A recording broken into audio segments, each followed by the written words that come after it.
Good morning and welcome to All Things Marcellus with me, Attorney Doug Clark of the Clark Law Firm. I am located at 1563 Main Street in Peckville, Pennsylvania, and I am right here on this station every Sunday from 8 to 9 a.m. to give you, the Pennsylvania landowner, the valuable information you need regarding oil and gas development here in Pennsylvania. So at the Clark Law Firm, I'm sure you remember this, but I do not, have not, and will not represent gas or pipeline companies. I very, very proudly represent Pennsylvania landowners and oil and gas right owners for such items as gas lease negotiations, pipeline agreements, royalty and royalty issues, deduction issues, breach of contract issues, unitization issues regarding how is your property unitized? Is it unitized properly? Those issues, surface use agreements, water line, roadway, any and all contracts related to natural gas development. If you are presented with a contract, or if you have an issue related to oil and gas development, buying, selling gas rights, buying or selling property in gas areas, call us or call someone, but do not simply sign these agreements. They have to be negotiated, reviewed.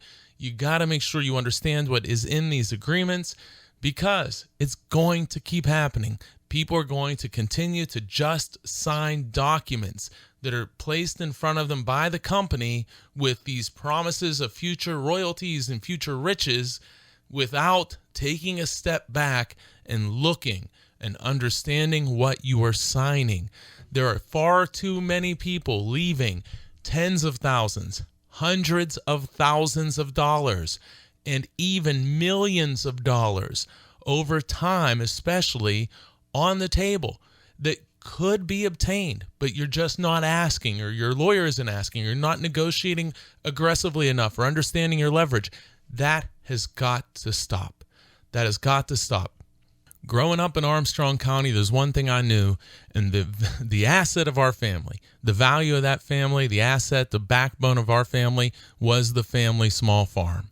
And when you're dealing with contracts and commitments with energy companies, massive industrial operations, I assure you, you need to be retaining a lawyer. You need to be looking at this with somebody who's looking out for you and your interests.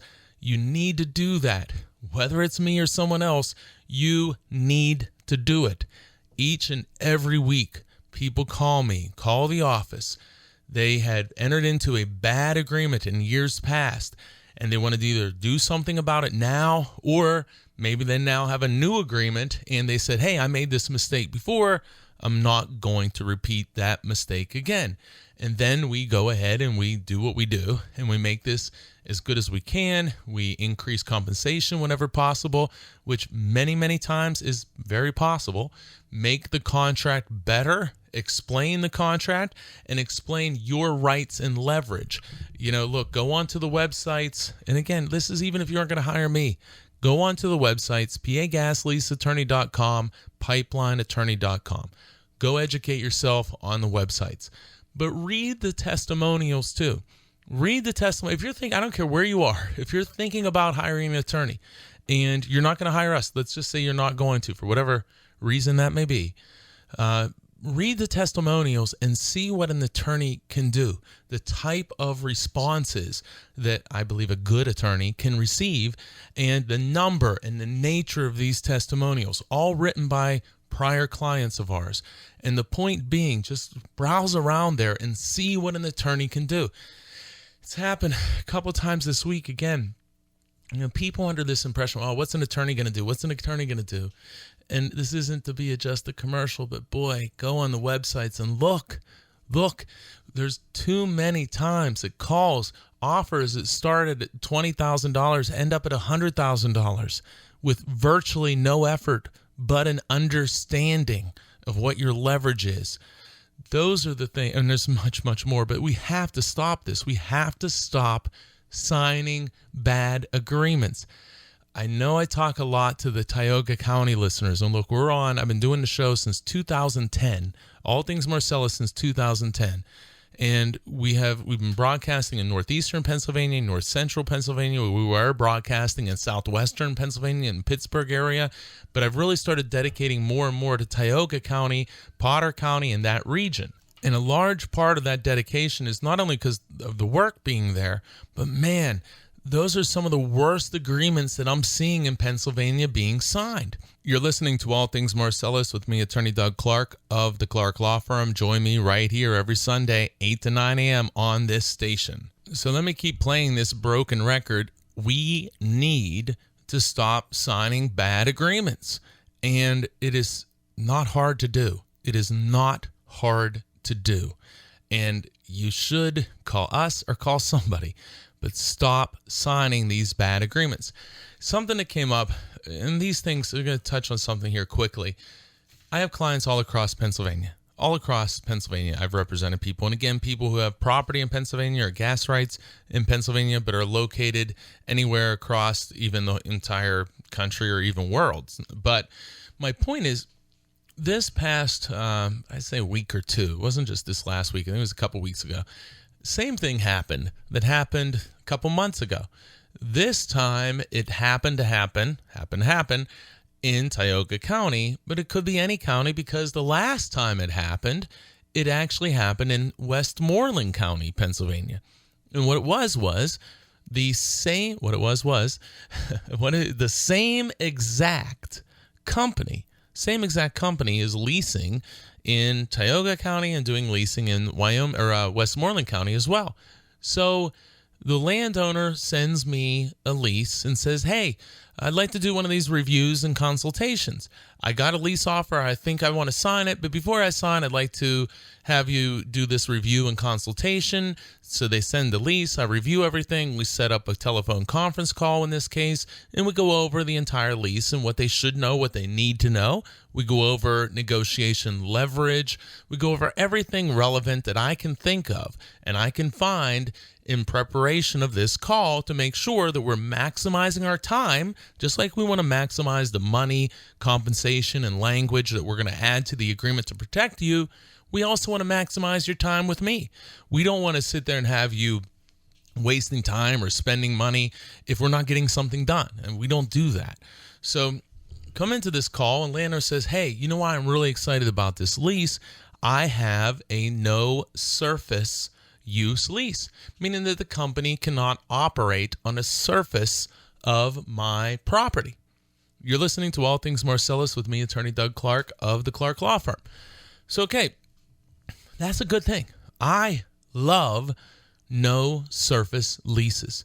If I was a landowner, I would want a no surface use lease, ideally, because then if your lease says you can't, as a company, operate on my property, well, if you want to, you can come see me. You can ask me if you can put a pipeline, a roadway, a well pad, whatever that may be. And then I have the ability to say, well, no, thank you. I'll stick with my lease that says you can't operate on my property. Or I'll say, well, yeah, maybe I can agree to that. But if you want to do this, it's going to cost a certain amount of money because I'd prefer it not to occur. And then that number can be whatever the heck you want it to be. It literally could be $1 million. It might be $50,000. It might be $10,000. Whoever knows. Depends what it is. So you say, look, I have the complete ability to say no, or I have a wide open floor to negotiate anything that I want to negotiate. And if it doesn't work out and I don't like the terms, I politely walk away. Or if it works out, then maybe I decide to move forward. Like the client who called who had less than 800 feet of pipeline and had an offer for $750,000 for a pipeline right-of-way, where there wasn't the ability to run the right-of-way without that. So think about that out there, guys, to sign pipeline right-of-ways. Listen, I'm not saying this happens all the time by any means. I wouldn't talk about it if it happens all the time, but it does happen.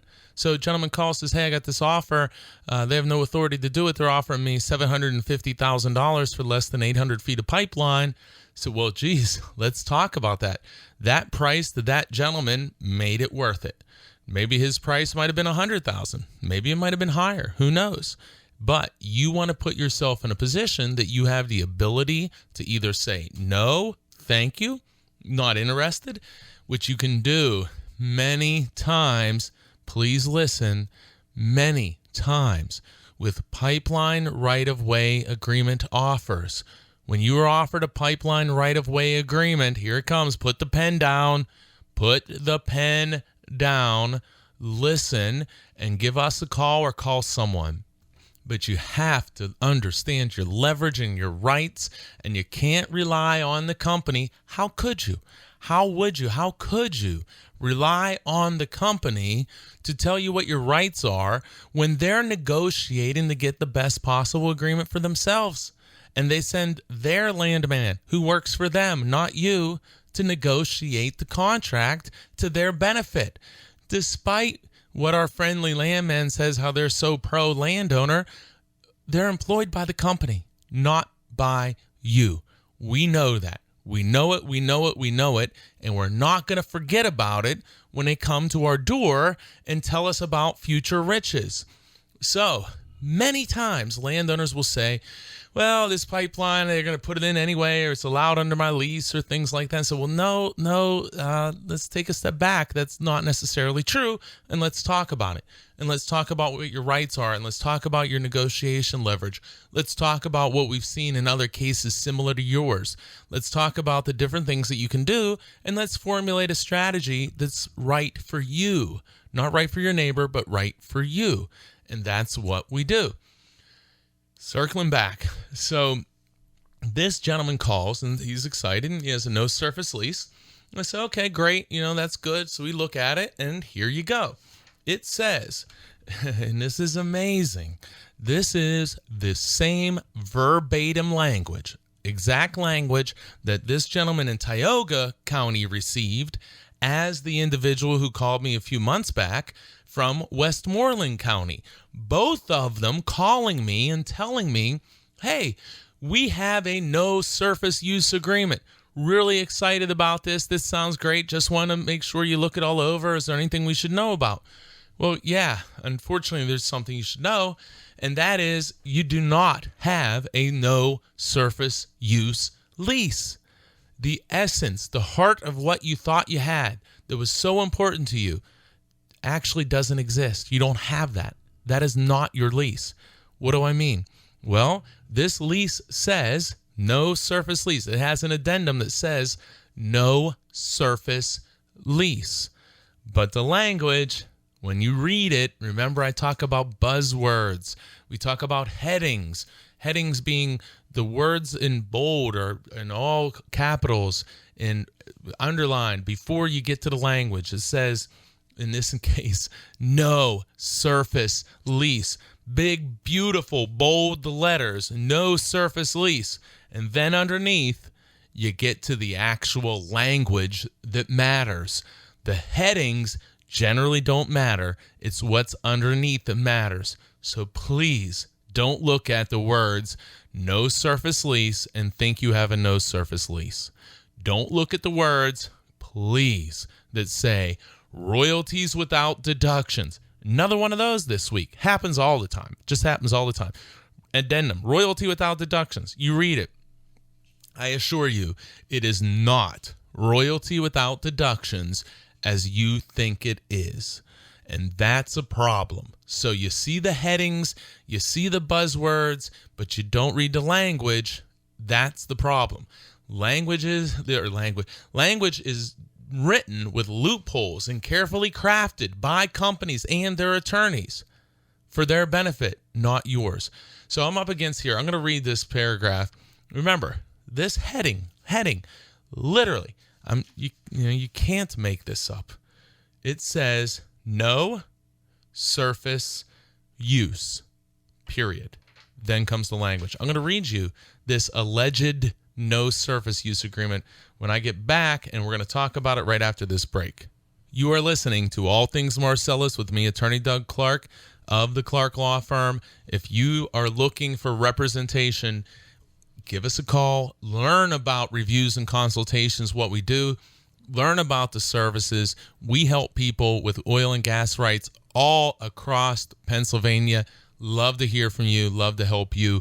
570-307-0702. 570-307-0702. I'll be right back. Remember, join me right here on this station every Sunday, 8 to 9 a.m. I'll be right back after this break.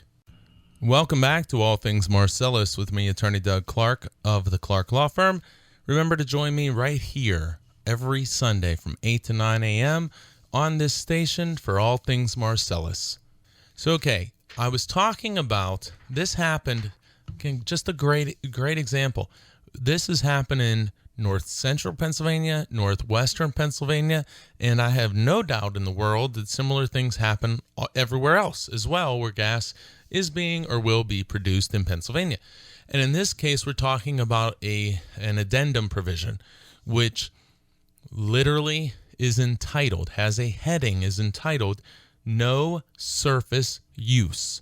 No surface use. The other thing I talk about, the other one I see all the time, it says royalty without deductions, or it'll say royalty, no deductions. And then you read below, and although the heading says royalty, no deductions, or royalty without deductions, when you read the language, it is clear that you will be receiving the deductions, subtractions from your royalty check, which are exactly what you were trying to eliminate. But if you only pay attention to the heading, you think you eliminated it, but we have to go deeper. So in this case, again, this doesn't happen. I say often, we talk about a lot of different areas. I've been talking a lot about Tioga County lately, but we talk about different areas of the state. Just because you're not in that area of the state doesn't mean that the same type of things aren't happening in your area and may in the future happen to you, or maybe unfortunately already have happened. So let's get to this term. So this term says no surface use, pretty darn clear. Then it says, notwithstanding any provision contained in this lease to the contrary, little legalese, meaning despite anything in the lease that may say something different, despite any other language, what I'm about to read is what's going to be really important. So anytime you see the phrase, notwithstanding any provision, or notwithstanding anything to the contrary, that is legalese to say, red flags better be going up, I have to pay attention. Now in this case, we like it because it's saying, notwithstanding any provision contained in the lease to the contrary. And the lease is going to say that the company has the ability to do virtually anything they want on the property as long as it's calculated to get gas from your property or other properties in your area. So your lease is going to be, I talked to last week, I think it was, about the granting clause, or 2 weeks ago. The granting clause says all the rights that you're granting, which usually gives them the right to operate everywhere on your property, almost everywhere. So what do we need to do? We need to limit those rights. So here we go. No surface use, notwithstanding any provision contained in a lease to the contrary, the company is prohibited from using the surface of the leased premises. So, great news so far. I have a no surface use heading that says that the company is precluded from using the leased premises, which is my property. So precluded from using my property, the surface of my property, for any purpose other than conducting survey and seismic operations. All right.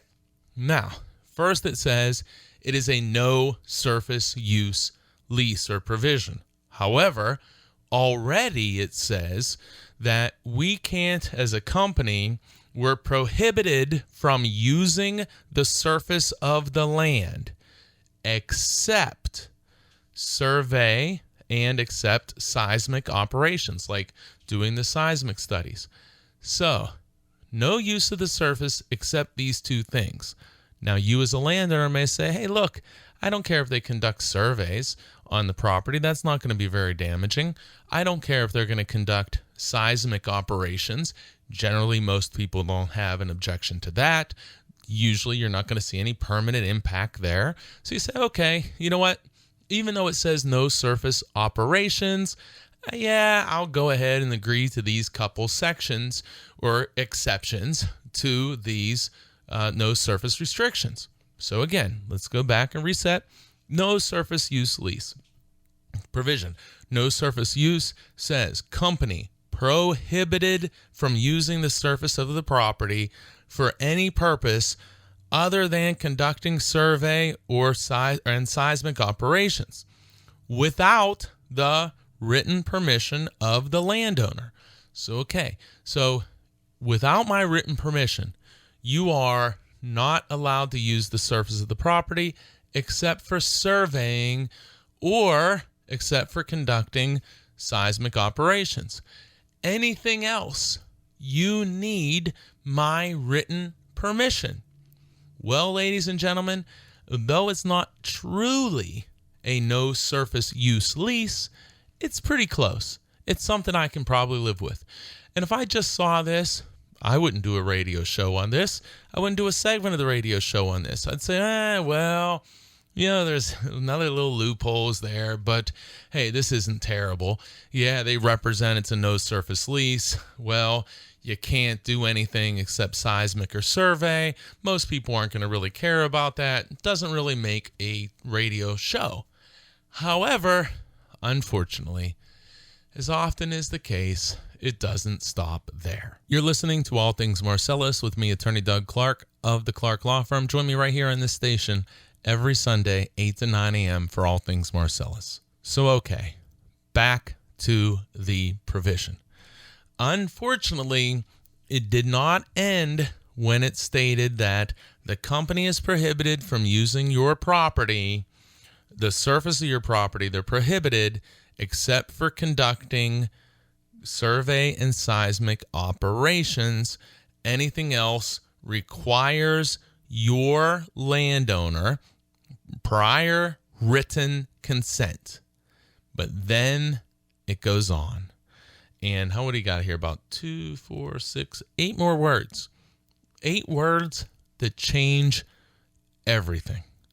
8 words change everything.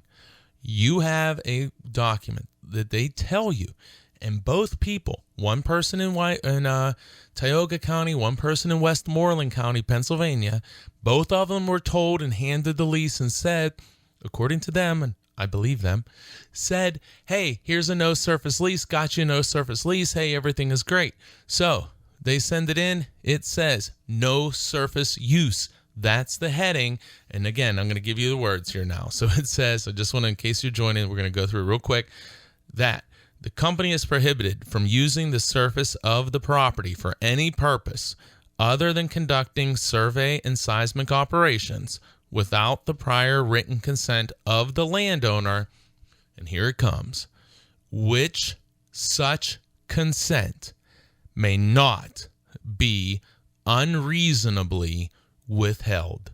So they tell you this is a no surface use lease. They tell you that. They hand you a document. They highlight the addendum in bold letters. The words read, no surface use. Then it goes on to tell you, we can't use your surface except for survey and seismic operations unless we get your written consent. Then, which they don't tell anyone this. Why? Well, you know why. They don't tell you this. What they say, it goes on and it says that you cannot unreasonably withhold your consent. So if they come to you and they say, we want to put a well pad, a 15, a 20, a 25 acre well pad and roadway on your property, and you say, aha, I wasn't born yesterday. I didn't just fall off the turnip truck. I got me a no surface lease. Look at this. I got a no surface lease. Well, they say, well, look at the terms of your lease. It says that, yes, we need your written consent, but you cannot unreasonably withhold that consent. And you, landowner, are being unreasonable. We need to use the surface of your property to construct a well pad, maybe for a roadway, maybe for a pond, maybe for a pipeline, maybe for a meter site. Who knows what it may be? But they say we need to use your property. And you're being unreasonable. We need to use it because this is the most effective and efficient way for us to develop this property, your property, and other properties in your area. So you're being unreasonable, so we're going to do it anyway. And you say, well, whoa, wait. No, I have a no surface use agreement. And they say, no, read your contract. We are allowed to do it. And now you have a problem. You have a problem. And so if they say, we're going to do it, and you say, no, I don't agree, they say you're being unreasonable, and then it becomes, landowner, try to stop us. Go in, file a lawsuit, sue us, file for an injunction, and try to stop us. And you're going to find that in my experience, almost every single case, it's not going to be something you are going to fight the gas company or pipeline company in court.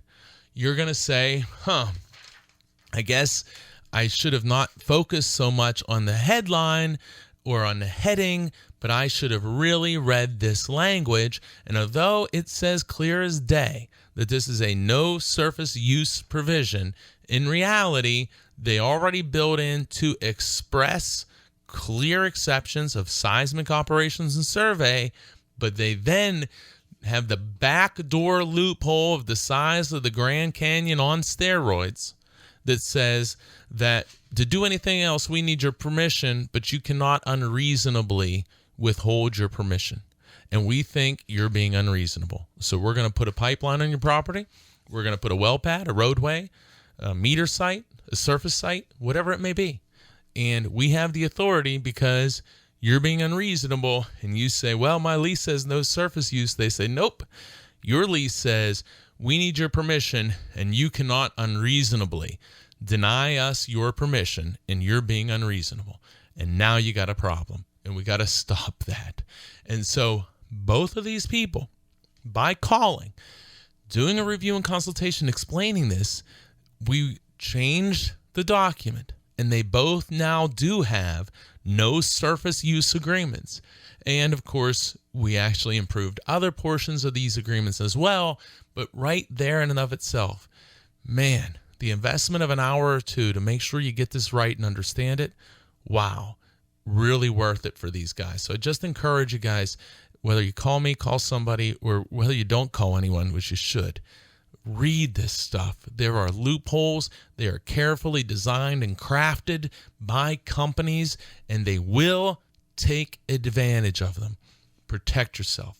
Protect yourself. You're listening to All Things Marcellus with me, Attorney Doug Clark of the Clark Law Firm. Join me Sunday, 8 to 9 right here in this station. I'll be right back after this very, very important message. Welcome back to All Things Marcellus with me, Attorney Doug Clark of the Clark Law Firm. Join me right here every Sunday, 8 to 9 a.m. on this station for the information that you need regarding natural gas development here in Pennsylvania. So, okay, we're talking the last segment about these documents and the misleading nature of some of these headings. Headings that say no surface use. Headings that say such things as royalties without deductions, royalties no deductions, or you may see pipeline restrictions. There are a lot of different headings that if the headings were the terms, then the landowner might be pretty happy. But the companies know that many landowners, unfortunately, don't continue to read or lose focus after the heading or after coming across some buzzwords. So when you see in a royalty provision, there shall be no royalties paid without or with deductions, for such items as gathering, transportation, compression, dehydration, and then that list goes on. And there's a tendency for the human mind to start kind of drifting. Okay, I want a lease without deductions. I know that transportation fees are bad and gathering fees are bad. And so when I see a royalty provision that says royalties without deductions, and then I read where it says there shall be no deductions for transportation, gathering, compression, dehydration, I say, hey, this is great. This is what I want. And so I kind of tap out in listening or in reading. But the reality is if you kept going, you would see that often there's language saying, provided, however, remember these legal terms, you'll find language that would say that, well, no deductions, however, if there's anything that we do to enhance the value of the gas, then those enhancements can be subtracted. And it's just another way, frankly, to take deductions. Same type of principle there. So you have to be careful. That's the point. So and I've taught so much about the deduction issue. We got to be careful, and we have to read the documents.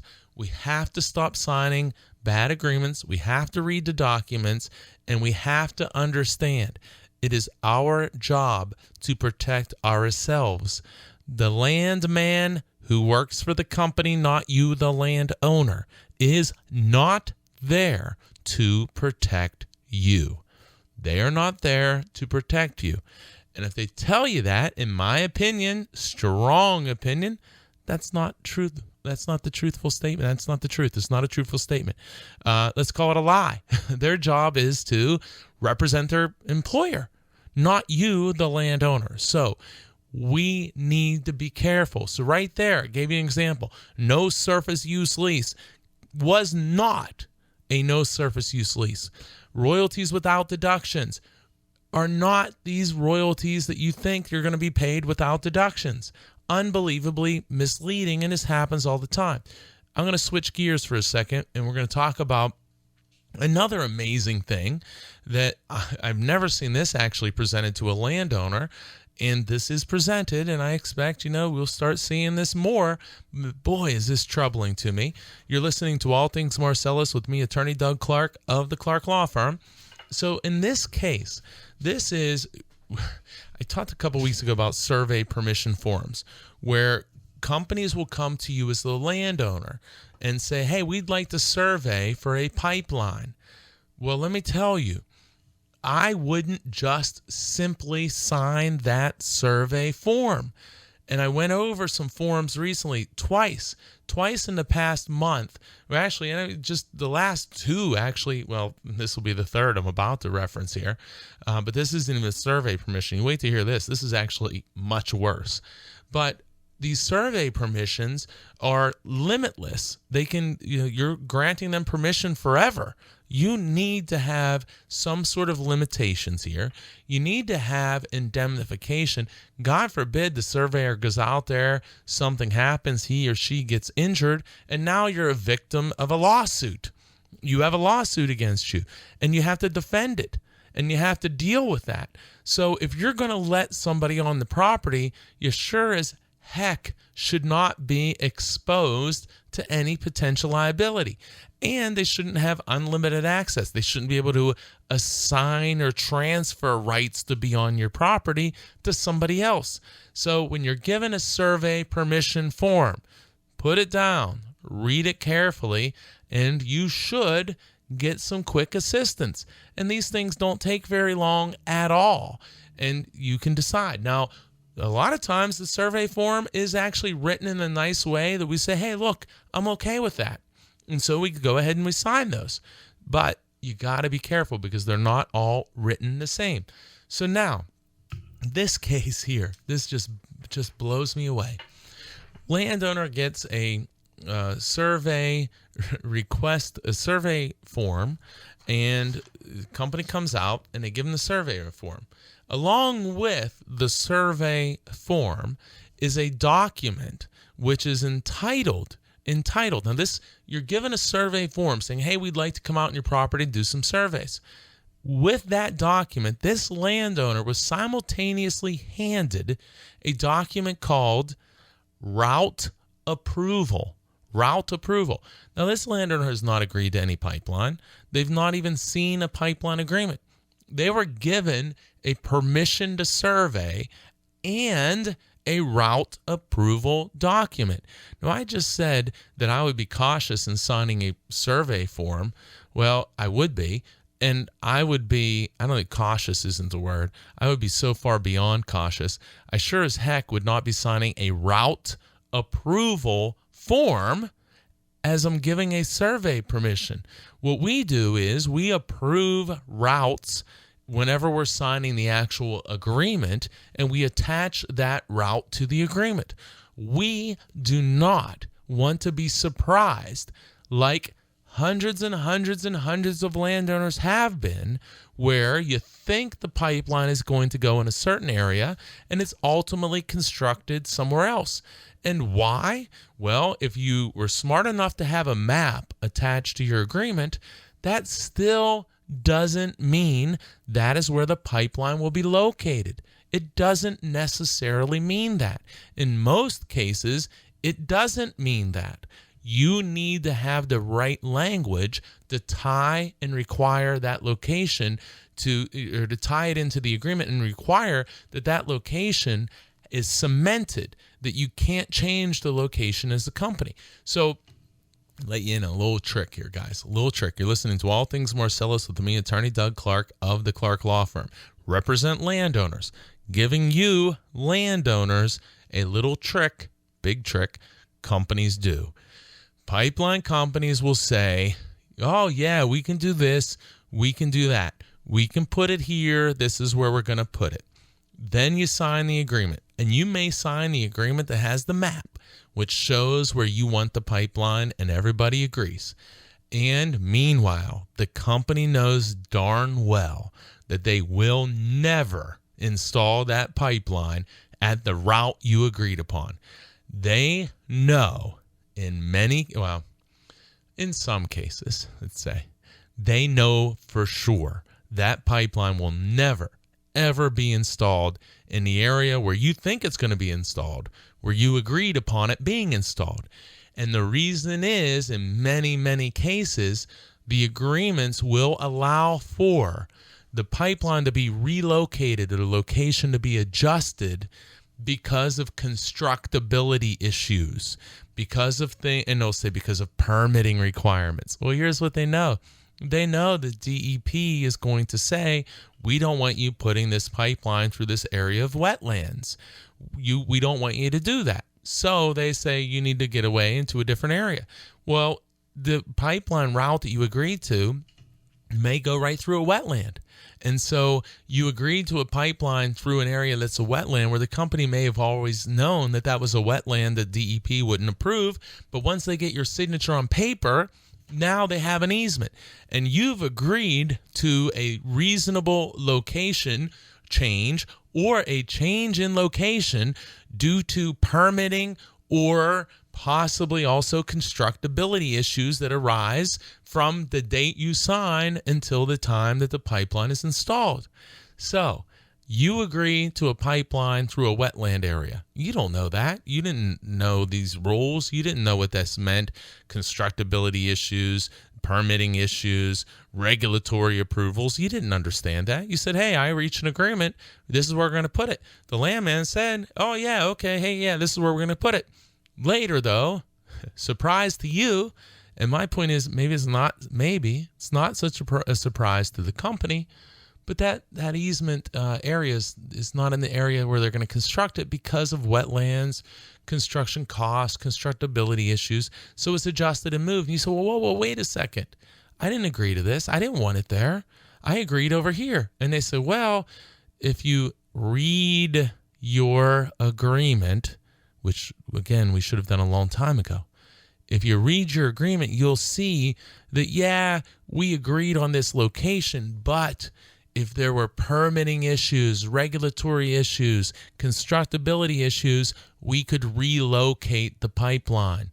And lo and behold, it just so happens that there's wetlands here, so we're going to have to move this in a totally different area of the property, or maybe if you're lucky, we're going to have to move this over into a different area, but not on the other side of your property. So you got to be careful. You're listening to All Things Marcellus with me, Attorney Doug Clark of the Clark Law Firm. You can join me right here, every Sunday, 8 to 9 a.m. So this is another area where we need to read these documents. You need to read the fine print. And another thing that happens, here's something to do. And if you already signed a right-of-way agreement, pull it out. Look at the map. If you did get a map, look at the map on your agreement. And then literally look at the fine print at the bottom. Look what that says. And on almost all of those maps, there is the language that talks about this being a general location. And sometimes it says, and think about this, it'll say that the location ultimately of the pipeline, the location where it's going to be installed, is actually where it is installed. Well, of course, but you thought you agreed to the pipeline being installed at this location. Another thing, what kind of map did you get? You know, some of these things look like they were drawn with kids with crayons. You need to get a map that you're satisfied with, and you have to watch that fine print language. You have to watch it because people are agreeing to maps because they say, hey, I listen to that guy on the radio. I understand. I better darn well get a map. I better lock in this location. I don't want to have this problem. And you do that. You get a map. You think, okay, I did it. I took care of it. Then you find out that map maybe means very little. So you got to tie everything in. And that's why I say it's not easy if you're just dealing with this the first time.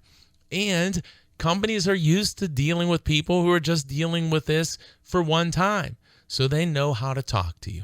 They know what to say. They know how to write these contracts, and they know how to get your signature. We got to be smarter. When I get back, I'm going to talk about this route approval location document that just has me so fired up. All right, you're listening to All Things Marcellus with me, Attorney Doug Clark of the Clark Law Firm. Join me every week at this time on this station. I'll be right back. Welcome back to All Things Marcellus with me, Attorney Doug Clark of the Clark Law Firm. Let's jump right into it. So, okay, first I was talking about survey permission forms. If you were given a permission to survey your property, my advice, don't simply sign it, because why? We don't simply sign documents that are presented to us. We read them, we understand them, we approach an attorney who can assist us, and we do reviews and consultations, but we don't just sign agreements. Some people do. Then you have a reputation as being a signer. Then you will never negotiate an agreement from $20,000 to $100,000, from $20,000 to $200,000. You won't do it because you're known as a signer. So what you need to do, change the book on yourself, that you're not just someone that's going to continue to give to the gas or pipeline companies so they will continue to take. No. Look, it's fine. You need to protect yourself and your rights. God knows they do. You need to do it too. So if you're given any document, don't just sign it. Make sure you understand it. Get assistance. Get specific advice. Survey permission forms. Don't just sign them. Get some advice. Get some input. Don't just rely on the company landman, because the company landman doesn't work for you. They work for the company. So here it is. Given a permission to survey form, simultaneously also provided a route approval form. A route approval form? This is the first approach that this person ever had with this company. And they're giving them a document entitled route approval, which says that as a blank, and then it says the name of the person, grantor, which lands are fully described in the tax map number, gives the number, then states. This is a one-page document. And I'm going to read every word on it, and it's not going to take very long. and there's a picture. There's I don't even know if I call it a map, but like a picture. So it says that the grantor approves the route depicted on this exhibit. First off, what the heck is it an exhibit to? I have no idea, because it's not attached to anything. It's not an exhibit. It's probably something that somebody came up with an idea of, hey, let's get these people to sign this, and then we'll lock them in, and we'll really hold some authority over them and some leverage. But it says, again, the route depicted on this exhibit. Well, an exhibit usually means that it's tied to something. It's attached to something. What's in an exhibit to? Well, there's nothing it's an exhibit to. It's documents entitled route approval, and then it says the pipeline area. Pipeline area. Okay, so again, grantor describes the property, approves the route depicted on this exhibit. Furthermore, grantor and grantee agree to continue negotiations based on this approved route. Now, there's multiple things there. What is this? You agree to continue negotiations. Number one, probably doesn't have authority, but, well, the company can make you think it has authority, so they want you to think that you've now somehow approved this route, and now you have agreed to negotiate. So you come back and say, yeah, not interested. Well, hey, look, you signed this. You agreed. Look, right here, you agreed. First off, we're not going to sign this. Second off, just because you signed this document, you can say, okay, I agree to negotiate. Give me $10 billion. That's my negotiation. So big question here, what does that actually mean? But what it does mean is it's a tool to use against the landowner later when the landowner doesn't have a lawyer who isn't sophisticated and doesn't have a lot of experience in these matters. And the pipeline company landman says, oh, hey, you agreed to do this. You agreed to do this. Well, first off, no, that maybe isn't what you agreed to. But again, we're not going to even put ourselves in that position. So, okay. Route approval, the pipeline area. You approve the route depicted on this exhibit. Again, what the heck is an exhibit to? Get fired up. What the heck is it an exhibit to? There's nothing it's an exhibit to. Goes on then. So you approve or you agree to continue negotiations based upon this approved route. This route isn't even surveyed. This is just a map saying, hey, we want to come out and survey, and we're all ready. We take a Google Earth picture, and this is where we're saying we're going to put this, and oh, you're approving it, and you're agreeing to negotiate as we go forward. No, we're not going to do that. We're not going to do it. You're listening to All Things Marcellus with me, Attorney Doug Clark of the Clark Law Firm. Listen every week at this time on this station. Go to pagasleaseattorney.com. Go to pipelineattorney.com, get information, get informed, and we're going to stop making these bad decisions. And companies aren't going to come out and bring us these kind of garbage documents and expect us to sign them. Eventually, they're going to say, no, the Pennsylvania landowners are too smart. They're not going to keep falling for this garbage traps we try to pull on them all the time, or we try to set for them to fall in. They're going to be smarter than that because they're listening, they're researching, they're getting information. And that's what we want to do for everybody. For everybody. We want to see this kind of stuff end. So, okay, goes on. So now we have a Google Earth map picture. It goes on then. So that's all there is. There's that statement. Then the next sentence. Grantor, being you landowner, agrees that the pipeline will be laid in the general area depicted in the map above. All right, so above it says route approval. It says that you approve this route. Then it says, and then there's a map with a line drawn on it, perfectly straight line that somebody did on their computer. Then it says, grantor agrees that the pipeline will be, oh, by the way, it says that you agree to continue negotiations based upon this approved route.